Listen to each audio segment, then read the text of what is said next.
요거 때문에 계속 뉴스가 난리가 났습니다. 뭐 이제 밥상 민심에 관한 이야기인데 이제 오늘 오후 지나면서 이제 설 연휴가 시작되지 않습니까? 그러면서 이제 6.3 지방선거 앞두고 설 명절 민심 동향에 대해서 정치권이 예의주시하고 있습니다.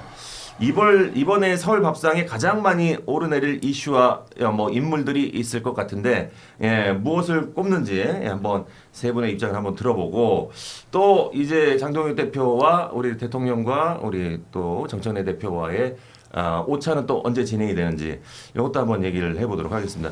결국에는 오찬이 무산이 됐는데 다시 이제 뭐 논의해서 뭐 점심 날짜를 잡거나 그런 계획은 없는지요? 그 저한테 물어보면 어떡합니까? 들을 바 없습니까? 그 대통령실에다 물어봐야죠. 청와대에다가. 대통령이 오케이를 해야 되는 거예요? 아니면은 이날 다시 잡아서 날 뭐 밥을 드시죠라고 이렇게 뭐 여야당의 대표가 이렇게 그러니까 보통은 이제 청와대가 주도권을 가지고 있고 날짜를 야당에게 물어보게 돼 있는데 이번 건은 하루 전에 좀 통보 형식으로 날라왔고요. 그랬구나. 그리고 결정적으로 이제 장동혁 대표가 참석하려 했지만 원내 여론이 안 좋았던 게 밥을 먹기로 하고 바로 지금 제일 민감한 사심제라던가 뭐 재판 소원 같은 반헌법적인 그러니까 이재명 대통령 퇴임 후에 무죄를 주기 위한 법안들을 법사위에서 통과시켜 버렸어요. 그러니까 뒤로는 자기들이 야당을 완전히 무시하고 할 거 다 한 다음에 야 와서 밥 먹고 웃고 악수나에 사진 찍어.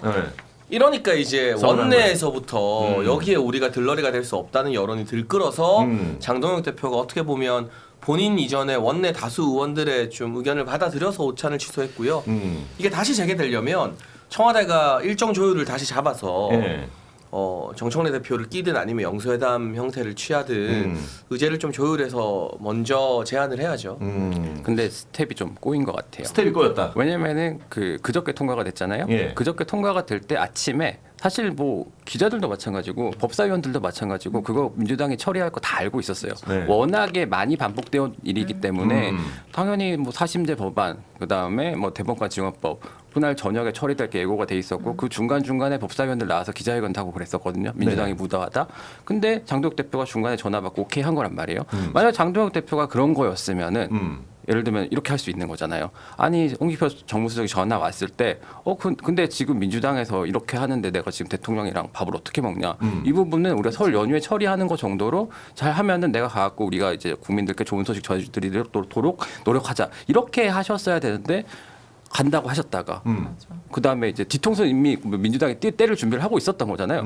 때를 준비를 하고 있었는데 맞고 나서 그다음에 다시 이게 안 된다고 하면은 솔직히 좀 뭐랄까 모양새가 좋진 않죠. 특히 점심 약속 가기로 한 건데 안 가기로 했다면 모를까. 맞습니다. 그리고 저희가 일반적으로도 약속을 1시간 앞두고 약속을 취소하진 않거든요. 그런데 뭐 분명히 뭐 4.1 교섭단체 대표연설에서 직접 영수회담을 제안을 하셨어요. 그리고 어떻게 보면은 대통령실에서 이거는 주관을 했다기보다는 제안했는 걸 받은 형태거든요. 그리고 당일 최고위 발언에서도 상인들 피눈물 나는 소리를 전달하기 위해 청와대 가기로 마음을 먹었다고 밝히셨어요. 그렇게 의사를 밝히셨는데 갑자기 최고위들 뭐 재고 요청 하겠다라고 하고는 1시간 전에 약속을 깨는 건 굉장히 이게 좀 기본적으로 무례한 것이 아닌가. 무례하다. 그러니까 1시간 전까지 의사결정이 안 됐으면 그거는 저는 갔어야 됐다고 봐요. 가서 의견을 얘기를 하고 뭐 그게 뭐 들러리여서 못 간다라던가 아니면은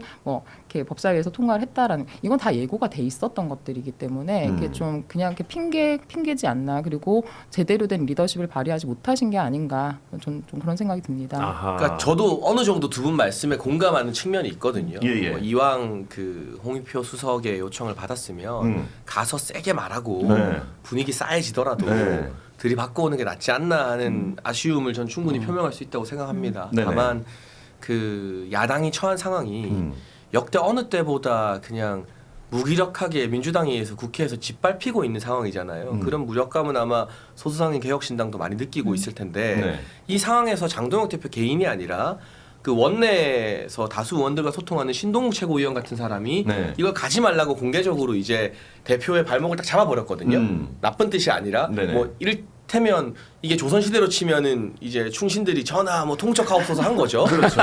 그리고 이제 장동혁 대표 입장에서는 그 원내 어떤 의원들의 의사라던가 이런 것도 존중을 해야 되고 네. 그 원내 사안 때문에 성원성 원내대표랑 이런 분들이 굉장히 속된 말로 빡이 친 상황이었단 말이에요. 그러니까 이게 잘못하면 원내에서는 법안 처리로 부글부글 끓는데 네. 혼자 가서 맛있는 밥상 먹고 대통령이랑 사진 찍고 오는 그림이 될 수도 있으니 그렇지. 지금 뭔가 당이 좀 어수선했잖아요. 저희가 네. 한 1, 2주 동안. 그러니까 일단 당의 어떤 목소리들을 하나로 좀 통합하는 게 필요하지 않았나 이런 차원도 있는 것 같았어요. 뭐 여러 가지 고려해 볼 수 있었을 것 같은데 이재명 대통령 같은 게 윤석열 전 대통령이랑 첫 영수회담 당시에 이제 자기 할 말 쫙 읽고 왔잖아요. 네. 그리고 또 천하라 원내대표 얼마 전에 그쵸. 그 대통령 그 오찬 가가지고 네네. 할 말만 하고 밥 안 먹고 그냥 나왔잖아요. 아하. 뭐 그런 것들도 어떻게 보면 야당으로서 고려해 볼 수가 있는 건데 약간 어쨌든 한국 정서에서 밥 식사 약속을 당일에 그것도 대통령이 1시간 초청한 거를 전에. 1시간 전에 취소했다.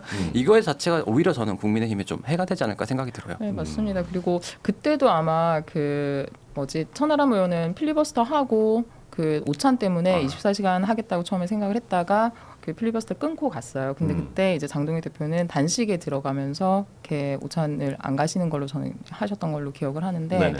자꾸 대통령과의 오찬을 뭐 의도가 됐든 아니면 상황이 그랬든 간에 이렇게 계속 하지 않는 것도 저는 바람직한 모습은 아니라고 보고 할 말이 있으면 가서 그냥 얘기를 하는 것이 맞지 않나. 그리고 이거 다른 하나는 원내에 계신 혹은 다른 그 뭐지 의원분들의 의견을 반영하는 것도 굉장히 중요하지만 이거는 앞에 나와서 그날 당일 아침에 발표하기 전에 조율이 될 수 있었던 부분이라고 생각을 해요. 그런데 나와서 이야기는 다 하셔놓고서는 갑자기 몇 시간 만에 그리고 약속 1시간 전에 말을 바꾸는 거는 어떻게 보면 장동혁 그 대표의 리더십 그리고 이 당 안에서의 의사결정 구조에 대해서 한마음으로 가고 있는가 이런 것들이 겉으로 드러나기 전에 조율이 되기는 어려운가 이런 여러 가지 질문들을 좀 던지게 되는 것 같습니다.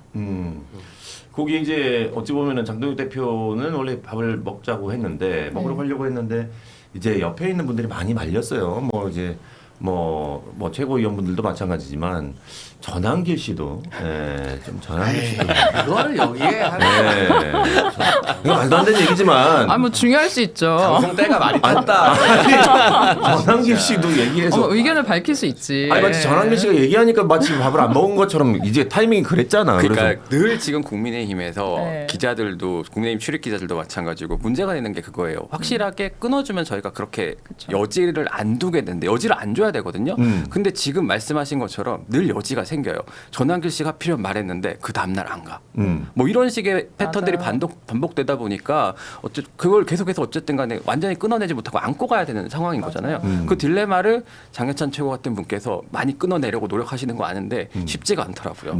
정말 좋은 리더십은 사실 그건 것 같아요. 예측 가능해야 된다고 보거든요. 네. 네, 그래서 앞으로 어떤 일이 일어나고 어떤 행보를 할지를 예측 가능해야 되는데 뭐 장 대표님께서 말씀하셨지만 뭔가 자꾸 바뀌는 거예요. 그러니까 분명히 저는 최근에 이렇게 국민의힘의 이렇게 행보를 보면 이렇게 일단 한동훈 대표 쫓아내고 그 뭐지 집결하자 그리고 그러고 나서 중도로 외연을 확장하자라는 스탠스를 취하시고 계시다고 저는 생각을 했거든요. 근데 지금 하는 걸 보면 아 그런 스탠스를 취하려고 하였으나 우리는 한쪽으로 더 가겠다라는 액션 으로밖에 안 보이지 않나. 그러니까 예측이 전혀 불가능한 그러니까 좋은 리더십이라고 말하기 좀 어렵지 않나 싶어요. 이 전한길 씨나 이제 고성국 씨 같은 분들이 이제 언론에 계속 주목을 받고 이게 이슈화가 된다는 게 사실 이게 정치적으로 이게 맞는 건지 사실은 이제 궁금한데. 국민의힘에는 큰 부담이고요. 예. 제가 알기로는 두 분 다 장동혁 대표와 직접적인 연락은 하지 않은 지 꽤 된 걸로 압니다. 아하. 전한길 씨 같은 경우는 오히려 그래서 장동혁 대표에 대한 불만을 지금 막 토로하고 있는 상황이거든요.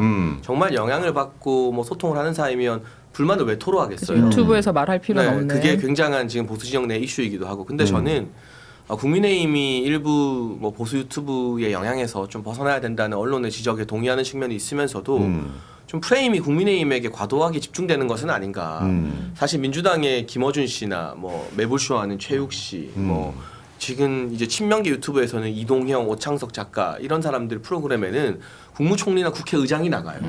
해외 순방 갔다 오면 거기다 보고해요. 아하. 대통령 비서실장이 나가요. 그래. 윤석열 정부 때 그랬으면 나라 뒤집어졌지 않았겠습니까?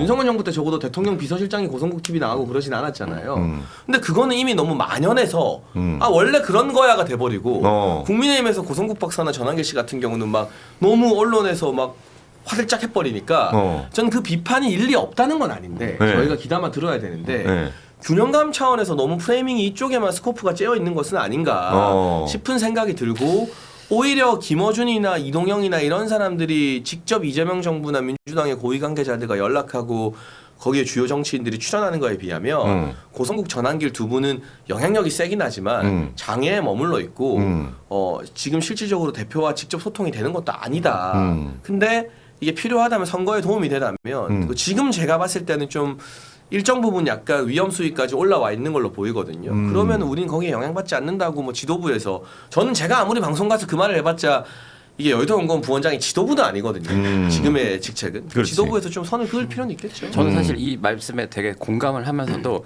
근데 주장의 결이 조금 달라요. 그래요? 예를 들면은 뭐 계엄에 대해서 옹호를 한다거나 이런 종류의 그 얘기를 하는 유튜버들과 뭐 저는 김원준 씨 문제 많다고 보고 뭐 그 매불쇼도 굉장히 정파적이고 거기에 민주당 정치인들이 쪼르르 가가지고 지지층만 호소하는 정치 굉장히 잘못됐다라고 보지만은 네네. 근데 거기서 뭐 계엄이 잘못됐다라든가 뭐 이런 종류의 계엄이 잘 됐다라든가 이런 종류의 주장을 펼치지는 않거든요. 그러면은 그런 부분도 좀 감안을 해야 되지 않을까라는 생각이 좀 들어요. 맞습니다. 그 핵심은 사실 그거예요. 그러니까 뭐 저도 뭐 그 김어준 방송이나 이런 것들 부적절하다 생각하고 최근에도 그런 것들이 있지 않았습니까? 뭐 엠바고인데 뭐 그쵸. 이렇게 그 막 나오고 대통령 순방을 얘기를 해버렸죠. 그러니까 그거는 사실 말이 안 되는 거거든요. 그런데 말씀하신 것처럼 이런 사안에 대해서도 우리가 보기는 봐야 되겠지만 이렇게 관점이 좀 다른 거죠. 여기에서는 뭐 이렇게 계엄이나 탄핵이나 부정선거에 대한 이야기들을 하는 거는 사실은 민주주의 근간에 대한 이야기를 또 하고 있는 거기 때문에 이걸 단순하게 뭐 이렇게 이런 유튜버들이 이야기하는 거고 여기에는 뭐 의원들이 이렇게 나가서 이야기하지 않는 건 아니냐라는 관점으로 보는 거랑은 좀 달리 봐야 된다고 생각은 해요. 근데 저는 어쨌든 이 논란이 막 제가 지금 한 3일 동안 일본에 출장을 가 있다 왔는데 그랬구나. 그래서 굉장히 민감한 시기를 본의 아니게 피해 본의 아니게 맞습니까? 본의 아니게 진짜 맞습니까? 의도는 없었나? 예언가도 아니고 없었나? 제가 화요일 아침 비행기를 제가 그날 사진 않을 거잖아요. 네. 적어도 일주일, 이주일 그렇죠. 전부터 예고된 출장인데 근데 딱 가자마자 이 논란이 터지면서 막 일본에 있는데 전화기가 폭발하는 거예요. 기자님들 문의 전화 이런 게 다 해외 출장을 핑계로 못 받았죠, 안 받았죠. 근데 그러니까 어떤 면에서는 지금 이번 주 굉장히 국민의힘이 좀 어렵고 혼란스러운 시기, 지지자들도 보수 진영 내에서 여론이 좀 양분되는 시기를 겪었는데 이게 하나의 터닝 포인트가 될 수도 있겠다. 말씀하신 것처럼 국민의힘이 한동훈 씨 제명 이후에는 어느 정도 진영을 추슬려서 중도로 확장하려는 전략을 장동혁 대표나 지도부가 다 갖고 있었다는 건 공히 알려진 사실인데 뜬금없이 불거진 전한길 씨 논란으로 지도부가 여기에 대해서 적절하게 선을 잘 그어주면 이게 하나의 어떤 이제 그 중도로 턴 어라운드하는 또 계기가 될 수 있지 않나. 왜냐하면 뭔가 상징적 계기가 필요하거든요. 우리가 그냥 말로만 자 이제 우리 중도로 요이 땅 합니다라고 국민들이 받아들이는 건 아니니까. 그러니까 이게 어떻게 보면 이 논란을 어떻게 잘 수습하고 앞으로 나가냐에 따라서 전화위복이 될 수도 있겠다라는 생각이 그렇지. 제가 알기로도 많이 하여튼간 중도로 가기 위한 스텝을 많이 준비했었는데 전한길 씨가 갑자기 김민수 최고위원과의 대화를 공개해버리고 뭐 이런 식이 된 바람에 스텝이 많이 꼬인 것 같아요. 그리고 장해찬 최고님이 아마 일본에 갔었던 것도 사태를 정리하는데 아주 일본에 가셨기 때문에 사태 정리가 잘 안 풀리지 않나 그런 생각이 들어요. 계셨으면 좀 깔끔하게 매듭지었을 것 같은데. 장해찬 부원장이 한국에 있었으면은 훨씬 더 현명하게 풀었을 텐데. 장해찬 부원장은 왜 회피했을까요? 회피가 아니라 아니 2주 전, 3주 전에 예고된 이게 자민당 총선 끝나고 그치. 저도 윤석열 정부가 참 잘한 것 중에 하나가 한일 관계 정상화거든요. 그래서 저희가 최고위원 할 때도 그 자민당 정치인들이랑 교류가 되게 많고 이번에 다카이치 사나에 제가 워낙 관심을 많이 가지고 있는 정치인이라 압승을 했잖아요. 그렇죠. 그래서 그 좀 원래 교류를 하던가 이런 것들이 예고돼 있었는데 그걸 갑자기 내가 그거 피하려고 갔다는 게 당연히 내가 공항으로 도피하는 것도 아니고 귀국하셔야죠. 맞아요. 근데 저는 좀 그건 있는 것 같아요. 그러니까는 이렇게 세력을 집결하고 나서 중도 외연 확장을 하는 게 사실 쉽지가 않거든요. 네. 왜냐면 이게 전략적이고 지혜로워야지 그렇지 않으면 집결하셨던 분들한테는 갑자기 왜 스탠스를 달리하지?라는 이렇게 배신감을 좀 줄 수가 있고 중도에 계신 분들은 너희 말로만 그러는 건 아니야? 라는 좀 의구심을 던질 수가 있어요. 그래서 저는 이 관점에서 지금 이제 외연 확장하실 때 굉장히 잘 하시면 좋겠다라는 기대감은 사실은 있거든요. 근데 근데 이게 그럴 때 왜 또 일본을 가셔가지고 근데 이게 사실 제가 이제 우리 당의 어떤 주류 당원들이나 이런 분들과 유튜브나 방송으로 이제 면대면 소통을 많이 하잖아요. 네네네. 그러면 대체적 공감대가 있었어요. 한동훈만 잘라라. 그러니까 한동훈만 정리하면 이제 장동혁 대표가 선거 승리를 위해서 중도 확장 노선을 가는 걸 우린 다 용인하겠다라는 게 적어도 제가 체감하는 절대 다수 당원들의 좀 공통된 공감대였어요. 그러면 이제 소위 말하는 스피커들이 있죠. 각 진영의 영향력을 가지고 있는. 그럼 그 스피커들도 그런 방향으로 좀 분위기를 타면 이게 턴어라운드가 좀 자연스러웠을 텐데 그 와중에 전환길이라는 또 영향력을 무시할 수 없는 스피커가 돌출 행동을 해버린 여기 거예요. 잡고 있는 거지, 못 가게. 그러니까 예. 저는 이게 전략적으로 뭐 전환길 씨의 이런 발언이나 이런 것들이 국민의힘에 상당한 부담이 됐었다 생각하고 뭐 각자가 생각하는 옳고 그름은 너무 다양할 테지만 일단 양당제 정치에서 선거는 이기고 봐야 되는 거거든요. 근데 그런 차원에서 이왕 이렇게 불거졌으면 고육주책이든 전화위복이든 지도부가 그 전환기 씨와는 선을 좀 과감하게 긋는 메시지를 내면서 오히려 우리가 상징적으로 그만큼 더 중도로 갈 거다라는 거 보여주는 게 지금 시점에서 필요한 수습 대책이다. 아하. 저는 그런 생각을 합니다. 그거를 굉장히 조금 더 일찍 얘기해 줬으면 좋았을 텐데. 굉장히 합리적이세요. 예, 네. 그러니까 장해찬이 일본 간 걸 알고 청와대실에서 야 장해찬이 없으니까 빨리 밥 먹자 이렇게 얘기한 건 아닌가? 그 정도 그 정도 존재감. 장해찬의 영향력이 26년에 어마어마합니다 지금. 예. 대통령실에서도 지금 장해찬의 스케줄 다 깨고 일정을 있어요. 보시나- 송대가 많이 탔어. 시사를 진행을 오래 하더니 형님. 재밌습니다. 근데 어제 청와대 오찬이 취소가 돼서 가장 많이 피해를 본 사람이 정청래 대표다라는 얘기도 있던데 요거는 왜 그런 얘기가 나올까요? 예. 일단은 그 민주당이 합당으로 극심한 내용을 겪었잖아요. 네. 조국혁신당과의 합당.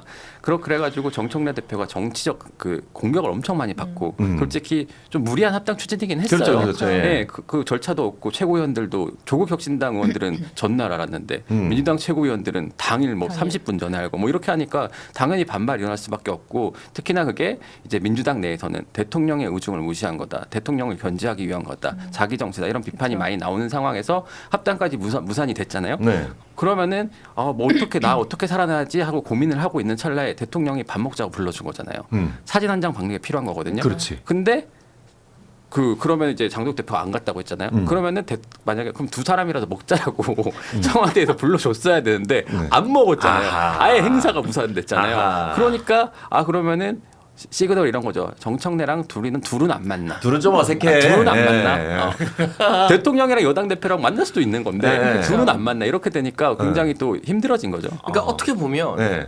그 장동혁 대표가 불참으로 인해서 장동혁 대표도 득실이 있겠지만 적어도 카운터파트인 여당 대표한테는 완벽한 실을 안겨준 성과는 있긴 해요. 그렇지. 그러니까 민주당 내 분이 저는 지방선거용이 아니라 그 이후에 전대 때부터 다음 총선까지 계속 뿌리 깊게 반복될 거라고 보여지고 벌써 뉴스토마토 같은 매체에서는 차기 당권을 전제로 김민석 대 정청래 여론조사를 돌려서 발표해버리더라고요. 이게 또 박빙이 나왔어요. 네네. 30대 29가 하는. 그러니까 이 내분의 씨앗이 민주당 내에 잔존하고 있다는 거죠. 물론 정청래 대표가 한동훈처럼 정치 지능이 낮아서 대놓고 대통령을 들이받는 그런 멍청한 짓은 안 하지만 비교 좋았어요. 물 밑에서 이게 계속 꿀렁꿀렁거리고 있는데 네. 장동혁 대표가 불참함으로써 이재명 정청래가 투샷 잡힐 수 있는 기회를 어쨌든 박탈해버린 건 맞잖아요. 그렇지. 그럼 이게 국민의힘이 득점을 했느냐와는 별개로 민주당 내에서는 계속 지방선거를 앞두고 그 내분의 불씨가 계속 남아있게 되는 거죠. 근데 이제 아까 갈등의 불씨가 잔존했다라고 말씀하시는데 제가 봤을 때는 이미 활활 타오르고 있습니다. 활활 타오른다. 이거는 사실은 정청래 당대표가 됐을 때부터 예견됐던 일이고 이게 이번에 그냥 이렇게 더 불거지면서 이렇게 수면 위로 드러난 거라고 저는 봐요. 아하. 네, 잔존하는 게 아니라. 아하, 그래요. 네. 네. 명청 이거- 갈등 다 예견하고 있었던 거고. 네. 아하, 야, 그래요. 근데 이 정도로 우리가 생각했을 때는 약간 진짜 불씨라고 생각을 했는데 여기에 지금 활활 타오르고 있다. 네. 우리가 생각했던 것보다 훨씬 더 지금 심각한 수준이다. 이제 시작이라고 봐요. 네, 어떻게 이번 보면. 계기를 시작이다. 통해 가지고 네. 민주당에 되게 이게 악재가 되는 게 뭐냐면요. 이번 네. 합당 사태를 계기로 해갖고 이제 차기 당권 구도가 명확하게 정리가 그렇죠. 됐습니다. 음. 근데 지금 그 국무총리를 현직으로 끌어내려 가지고 말씀하신 것처럼 여론조사까지 돌리고 이거는 국정 운영에 사실 되게 도움이 안 되거든요. 그런 상황이 불거졌으니까 그리고 이제 계속 가는 거죠. 막상 김민숙 총리가 사퇴하고 전대 출마하면 바로 당무 개입 논란 터질 거예요. 어. 거 봐라. 네. 이거였네. 이게 되는 거예요. 네. 국무총리의 사퇴는 대통령의 재가가 있어야 돼요. 아하. 국무총리가 뭐 대통령이 그쵸. 허락하지도 않는데 국무총리가 그만둘 수 사표 있습니까? 쓰고 이런 거 그러면은 아니니까. 사퇴하고 전당대회 출마하는 것 자체가 이거는 이재명 대통령의 뜻이다라고 아닙니다. 돼버리는 거고 이게 국민의힘에서는 당무 개입이라고 비난할 소지가 많죠. 아하, 그렇게 예측할 수 있다. 근데 만약 거기서 그 전대에서 그렇게 어거지로 나온 김민석이 지잖아요. 네. 그럼 바로 이재명 대통령 레임덕이에요. 맞아요. 그 이게 순간. 권력 구도를 네. 가지고 있는 거고 그 다음에 2028년 그 총선까지 그 권력 구도를 어떻게 가져가느냐를 이렇게 수면 위로 그냥 드러내고 있는 거니까. 옛날에 비슷한 사건이 문재인 전 대통령 때 이낙연 국무총리가 이제 사퇴를 하고 이제 전당대회를 나왔잖아요. 네네. 근데 이제 본인도 이제 당권 도전을 하고 싶었는데 국무총리 시절에 인터뷰에 이런 말했어요. 국무총리 사퇴는 뭐 대통령의 재가가 있어야 된다. 뭐 이런 취지로 이렇게 얘기를 했어요. 그러면은 그때 이제 다른 민주당에 있는 당권파들이 반발한 거예요. 친문들이. 그러면 대통령의 뜻과 당신의 전당대회 출마를 결부시킨 거다. 해가지고 난리 났고 그 발언 뭐 접고 뭐 이런 사태들도 있었어요.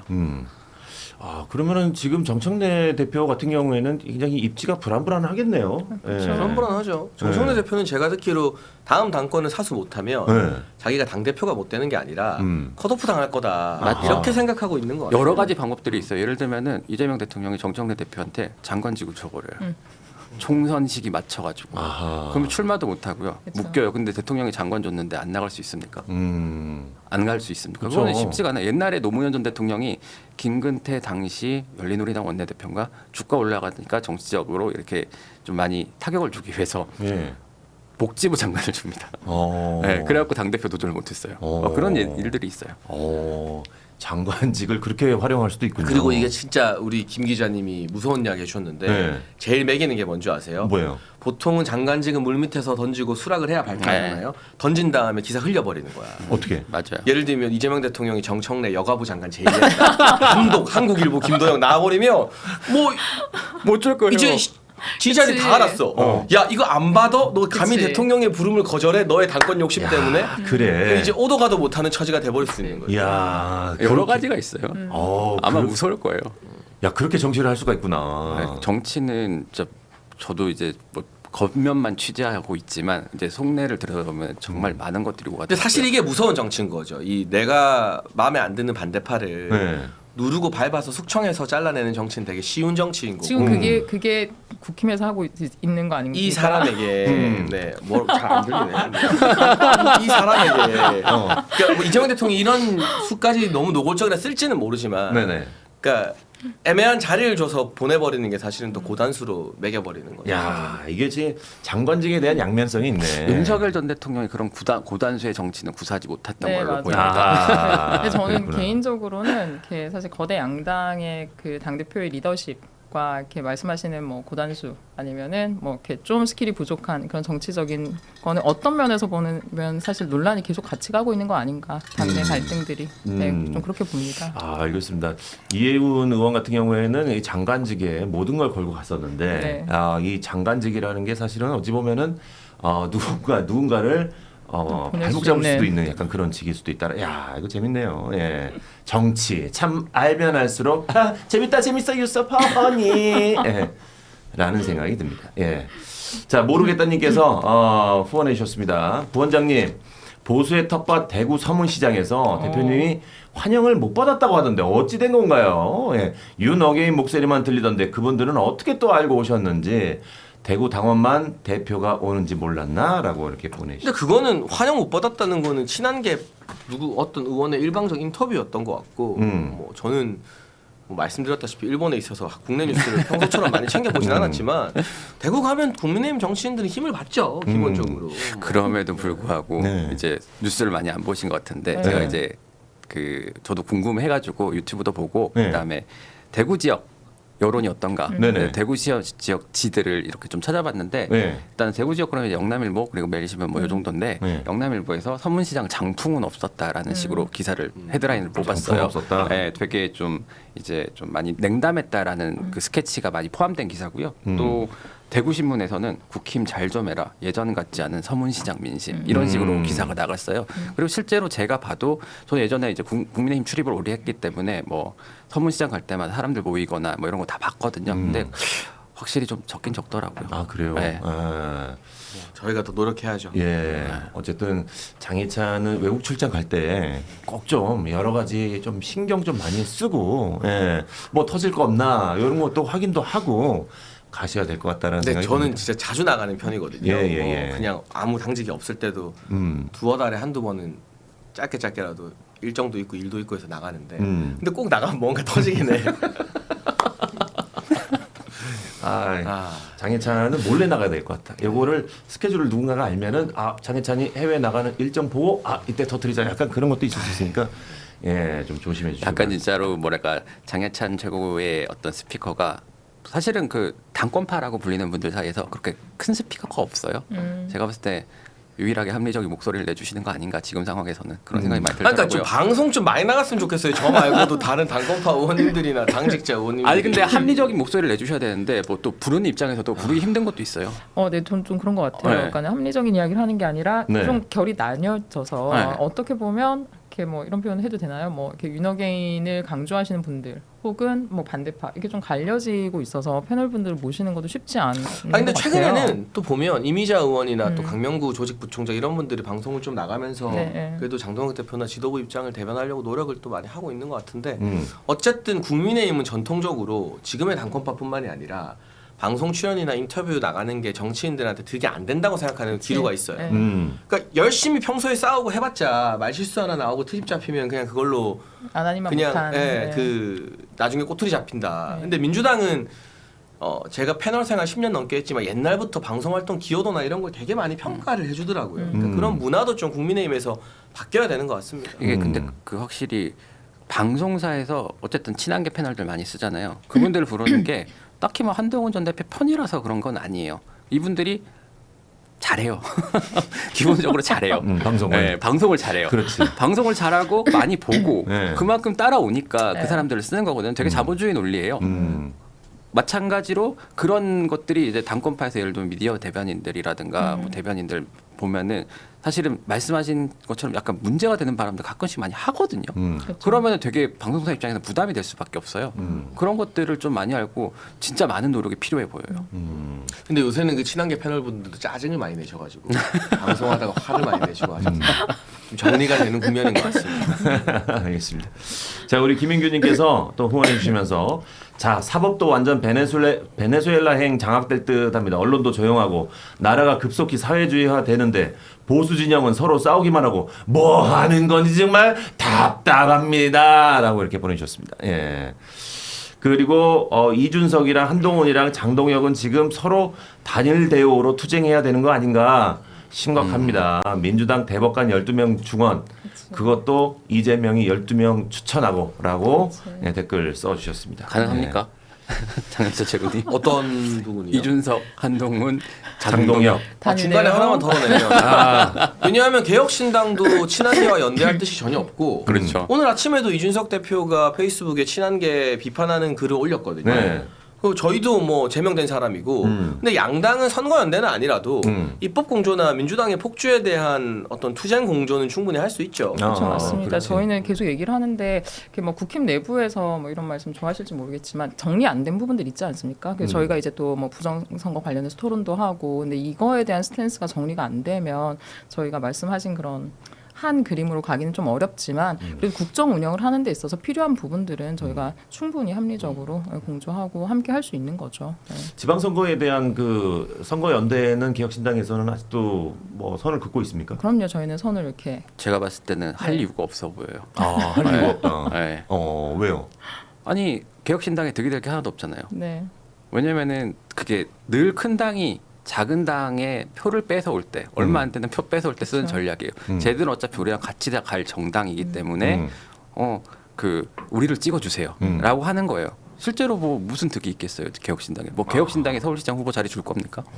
대구시장 자리 줄 겁니까? 못 주잖아요. 네. 그러면은 뭐 기초의원 몇 개 차라리 그냥 개혁신당으로서는 여기에서 국민의힘을 이겼다라는 상징성을 확보하는 게 제가 봤을 때는 필요할 것 같아요. 네, 맞습니다. 네. 그리고 이렇게 뭐 이번에 저희가 전략적으로 접근하고 있는 스탠스 같은 것도 뭐 이렇게 선거 연대를 해서 하는 것보다는 저희 선명성을 좀 더 드러내는 것들이 중요하지 않나. 네. 그 저도 선거 연대는 지방선거 때 뭐 가능할 거라고 보진 않습니다. 근데 그것과 소위 말하는 공조 투쟁이나 입법 연대 등은 그건 가능한 다르니까. 거고. 예. 근데 이제 개혁신당 입장에서도 부담은 될 거예요. 그러니까 이준석 대표가 대선에서 8%를 얻은 건 이준석이라는 브랜드이기 때문에 가능했던 거거든요. 그렇죠. 근데 지금 솔직히 개혁신당의 서울시장 후보군, 부산시장 후보군, 대구시장 후보군 정치 초고관여층인 저희도 잘 모르는 분들이에요. 제가 그분들을 비하하는 게 아닙니다. 네, 아무 네. 개인적 감정이 없어요. 네, 네. 영어로 no offense라고 하죠.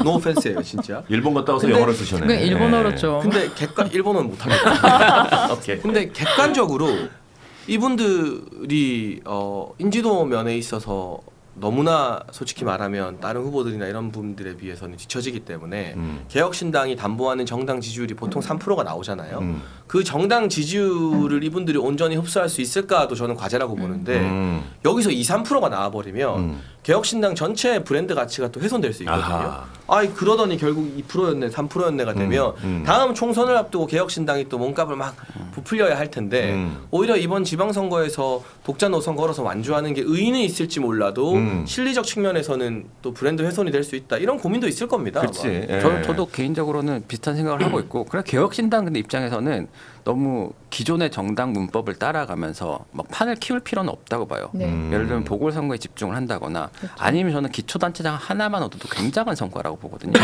그렇게 오히려 전선을 넓혀갖고 큰 패배를 당하느니 작은데 국소적으로 집중을 해갖고 거기서 승리를 하면은 분명히 저희 언론은 씁니다. 개혁신당이 성과를 보였다. 그래요? 네. 근데 서울시장 말씀하신 대로 2% 3% 나오면 좀 힘들죠. 거기에 대한 의미를 어떻게 부여할 것이냐. 예를 들면은 사실 저도 기자 입장에 좀 황당했던 부분이 한동훈 전 대표가 금정구청장 이긴 거를 가지고 굉장히 이렇게 많이 했었어요. 그래요? 좀 지능이 낮은 거 아니에요? 근데 어쨌든 약간 뭐 그런 식의 전략도 필요한 거 아닌가라는 생각이 들더라고요. 참 이게 이렇게 할지도 못하고 저렇게 할지도 못하는데 지금 소신껏 계속 이렇게 자기 주장을 펼쳐나가면서 당을 이끌어가는 게 참 쉽지만은 않을 거고. 그 소수당이 예를 들면 구청장 네. 하나 이긴 건 되게 큰 성과죠. 맞아요. 근데 양당이 구청장 이겼다고 막 자랑하는 거는 약간 저 사람 어디 아픈가? 약간 뭐 그런 이야기 나오는 거고. 말씀하신 것처럼 사실 쉽지 않은 건 맞아요. 네. 그리고 뭐 이번 지금 이렇게 이제 작년 대선 하고 나서 올해 지선을 하는 게 쉽지 않은 거는 뭐 저희뿐만이 아니라 국힘에서도 쉽지 않을 거라고 저는 보고 있긴 하지만 저희가 그래서 뭐 몇 석을 얻었느냐도 중요할 수 있는데 저희가 뭐 99만 원 선거라던가 공천 온라인 공천 시스템이라던가 이런 것들을 하는 것 자체가 어떻게 보면 기존의 선거 문법과는 다른 것 그리고 지금 계속 문제가 되고 있는 공천 헌금이나 이런 것들이 가진 자들의 전유물이라고 해야 되나 그런 것들을 바꾸는 정치 문화를 바꾸는 것 그리고 정치 실험을 하는 것도 저는 굉장히 의의가 있다고 봐요. 여기서 가지지 않더라도 실력 있고 능력 있으신 분들이 정치 쪽에 들어와서 활동을 할 수 있도록 시도해보는 것 그 자체 그래서 정치계에 들어올 수 있는 그 문턱을 낮추는 것 자체도 굉장히 의의 있는 것이 아닌가. 예. 그리고 나서 뭐 그렇다고 해서 우리가 뭐 결과를 뭐 신경 안 쓰겠다 그건 아니고 저희도 전략적인 고민들 다 하고 있지만 여러 가지 의미들 그리고 저희가 시도하는 것들 자체부터가 저는 의미가 있는 것이 아닌가 그렇게 생각합니다. 네, 알겠습니다. 어쨌든 뭐 이 소신 있는 이준석 대표의 고집, 고집. 신념, 지켜보도록 하겠습니다. 신념, 고집의 신념. 아니 고집이 있어야지 대표면. 네. 네, 당연히. 예. 사실 근데 저희 여의도 넘어 TV는 소신보다는 좀 더 커지는 채널이 되고 싶습니다. 네. 그러니까 여러분들 구독 버튼 좀 많이 좀 눌러주시고, 좋아요 버튼 많이 좀 눌러주십시오. 저희는 숫자가 늘어나면 늘어날수록 그렇게 한방 웃음을 짓더라고요. 그러니까 많이 좀 저희 좀 따라와 주시길 바라겠습니다. 함께 갔으면 좋겠습니다.